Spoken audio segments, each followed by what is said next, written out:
ouvinte da Palavra de Deus, que a paz do Senhor Jesus seja contigo. A mensagem de hoje é Conquistando a Coroa. Embora nós olhamos para a Bíblia e vemos um livro, ela, por ser o conjunto dos livros sagrados, é na verdade uma biblioteca pequena de 66 livros. Neste caso, muitos se portam como em qualquer biblioteca, não só escolhendo um livro para ler, mas também o conteúdo que irá considerar como importante.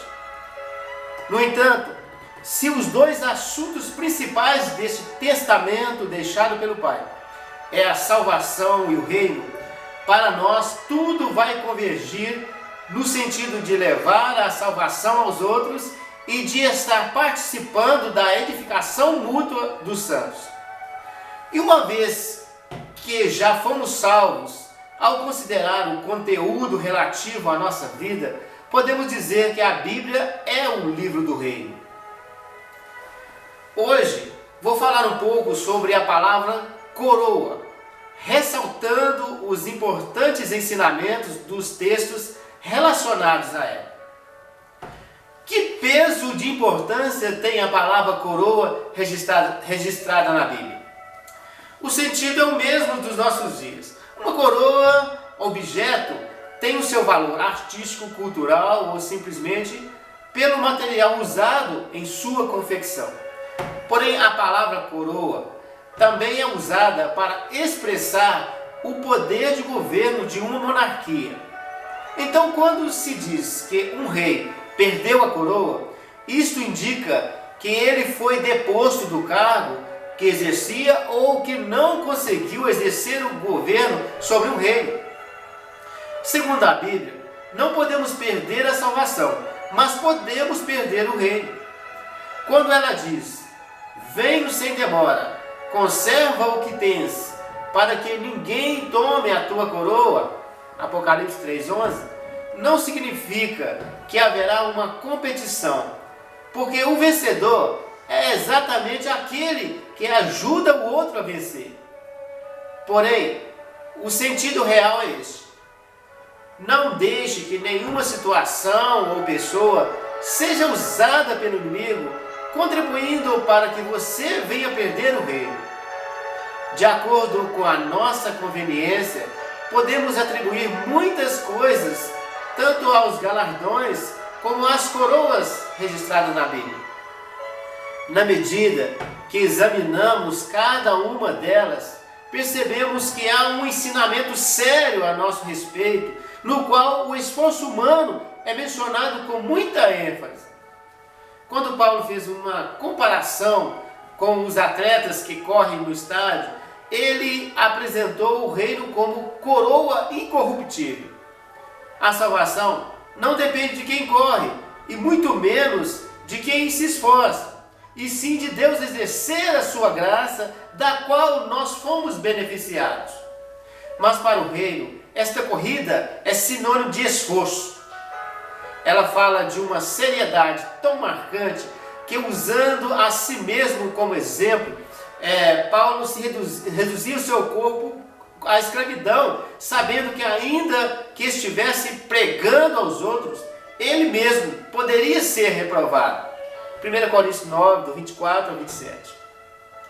Enquanto Paulo estava correndo, ele não se achava perfeito, esquecia das coisas que para trás ficavam e se esforçava tendo o reino como alvo. Porém, numa carta que ele escreve a Timóteo, já no final da sua corrida, ele falou de maneira diferente. Veja o que ele diz. Quanto a mim, estou sendo já oferecido por libação e o tempo da minha partida é chegado. Combati o bom combate, completei a carreira e guardei a fé. Já a coroa da justiça me está guardada, a qual o Senhor, o reto juiz, me dará naquele dia. E não somente a mim, mas também a todos quantos amam a sua vida. 2 Timóteo 4, do 6 a 8. Então Timóteo recebeu uma carta de um soldado do reino que havia completado a sua carreira. Se o termo coroa fosse algo insignificante, como pensam alguns, a nossa carreira também seria algo banal. Estamos completando um quadro completo, colocando cada peça no seu lugar. Tenho falado de sofrimento, de obras, esforço, prestação de contas e convergindo tudo para o reino. E como exemplo disso, o apóstolo Pedro mais uma vez fala de uma coroa que será concedida na manifestação de Cristo. Rogo, pois, aos presbíteros que há entre vós, eu, como presbítero como eles, e testemunha dos sofrimentos de Cristo e ainda co-participantes da glória que há de ser revelada, pastoreai o rebanho de Deus que há entre vós, não por constrangimento, mas espontaneamente, como Deus quer, nem por sorte da ganância, mas de boa vontade, nem como dominadores do rebanho, daqueles que lhe foram confiados, antes tornando-vos modelos do rebanho. Ora, logo que o Supremo Pastor se manifestar, recebereis a coroa da glória. 1 Pedro 5, do 1 ao 4. Se o assunto das coroas estivessem soltos na Bíblia e ela não nos apresentasse o reino como conteúdo, poderíamos dizer que as coroas apenas classificam alguns prêmios que serão dados na glória, a respeito dos quais não precisamos nos preocupar. Mas essa coroa aqui não aparece apenas como um acessório próprio do rei, e sim como uma peça ligada ao reino. Se a vida cristã é uma vida com um propósito, este propósito e esta prioridade está em buscar em primeiro lugar o reino e a sua justiça. Mateus 6,33. Não somos ordenados a buscar nenhuma outra coisa como objeto de sonho pessoal. Somos sobre as demais coisas que fazem parte da necessidade pessoal de cada um de nós, nos é dito que elas nos serão acrescentadas e que Deus antecipadamente sabe que precisamos delas. A única coisa que o rei nos manda buscar é o reino e a sua justiça, que está relacionada a ele.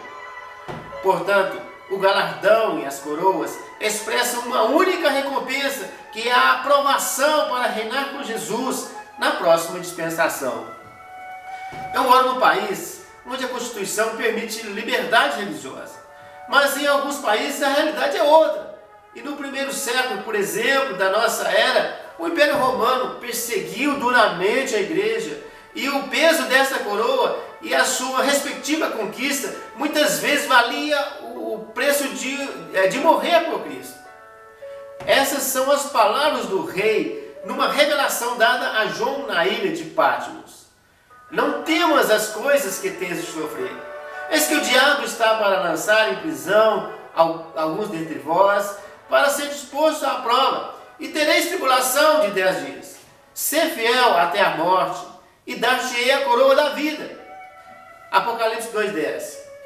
Vou terminar com as últimas palavras de Paulo, que certamente não foram só para Timóteo, mas para instruir a igreja.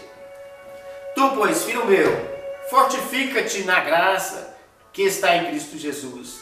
E o que de minha parte ouviste através de muitas testemunhas, isso mesmo transmite a homens fiéis e também idôneos para instruir a outros.